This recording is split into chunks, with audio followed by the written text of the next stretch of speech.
गाँव की गोरी चोरी चोरी जब पन घट पे आए चुनरिया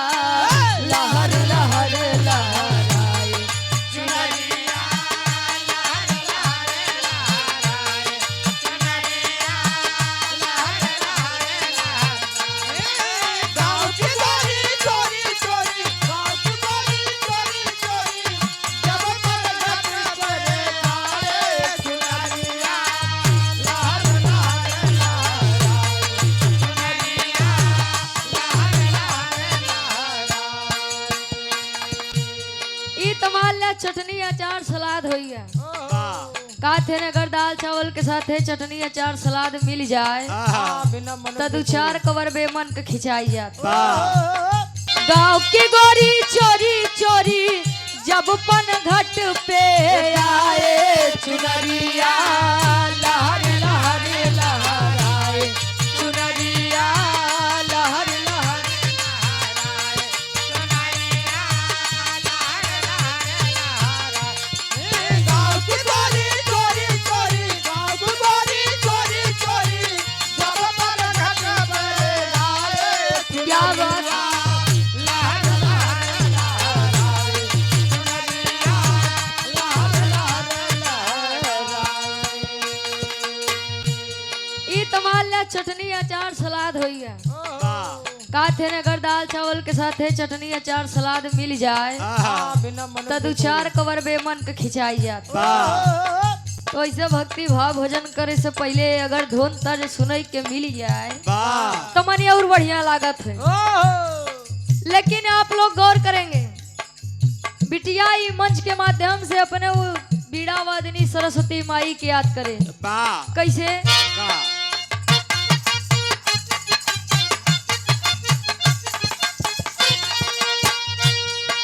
जग की माता भाग्य विधाता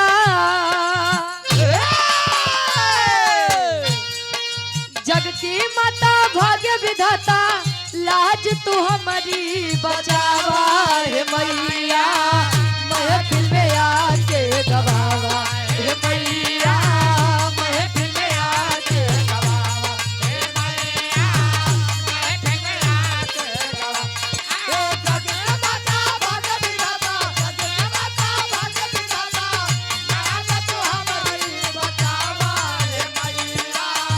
महफिल में आके गवावा हे मैया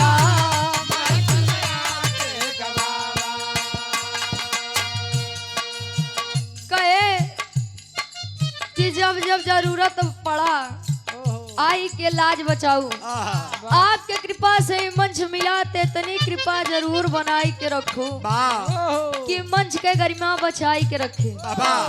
अंतरा के पहले अंताल में बिटिया बतावे का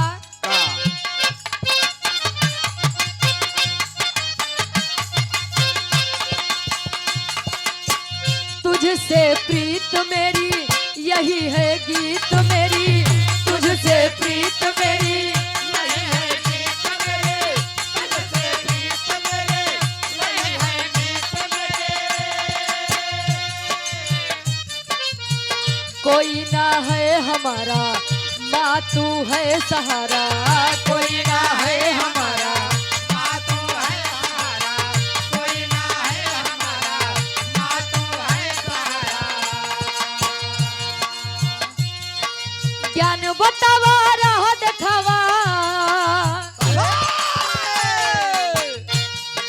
ज्ञान बतावा राह दिखावा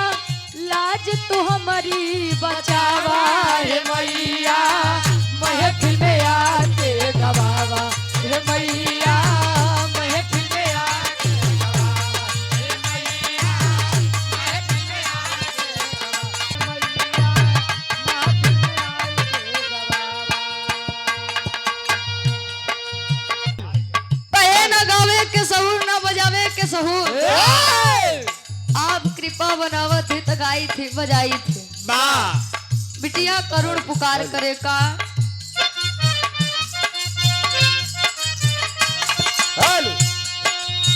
सुन के पुकारी आजा हंस पे सवारी आजा सुन के पुकारे आजा हंस पे सवारी आजा सुन के पुकारे आजा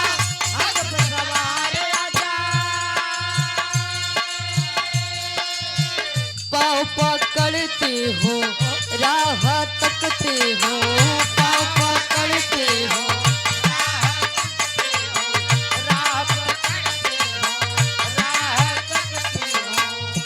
सुन के पुकारी आजा हंस पे सवार आजा सुन के पुकारी आजा हंस पे सवार हेलो हेलो सुन के पुकार आजा हंस पे सवार आजा सुन के पुकार आजा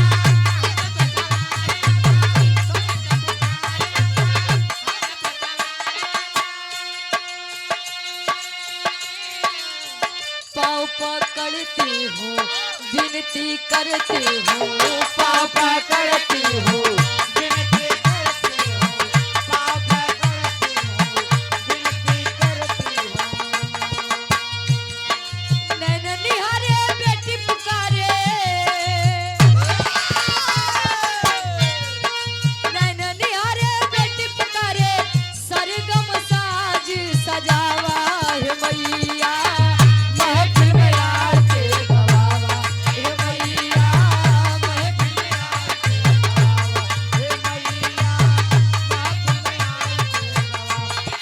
जग की माता भजन गाता जग की माता भजन गाता क्या बात हमारी बतावा हे मैया महफिल में आके गवावा हे मैया महफिल में आके गवावा कहे महतारी के बखान चाहिए एक लाइन करा चाहिए 1000 लाइन करा लेकिन महतारी के बराबर न क्यों कभो बा न है न कभो के होए पाए माँ की ममता सभी से 9 महीने आगे होती है आखिरी में बिटिया बतावे कोने खानदान से ताल्लुकात रखे का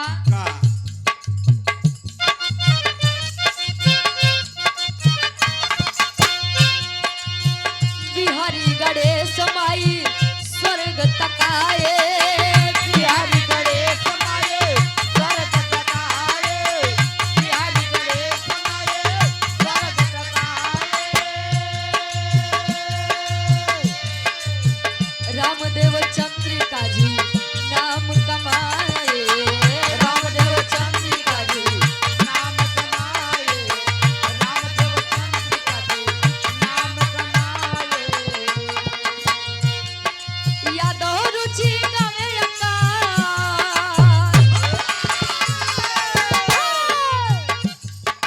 यादव रुचि अब गावे लाज तू हमारी बचावा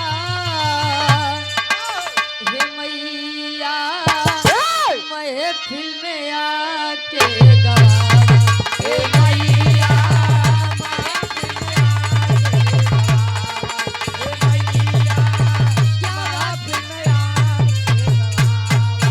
जग की माता भजन गाता जग की माता भजन गाता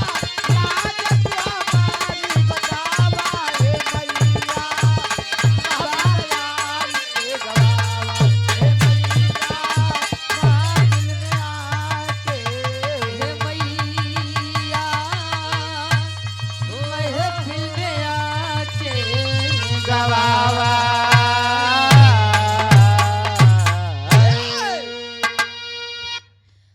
माई के वंदना होइया बबुआ वाली कैले दादा हमार कम हो चला जात हो। ओहो हाल दादा इनकर कम हो जा चला जाता अरे माई को हो अरे कम होबे करी दादा तो हर का बढ़ी का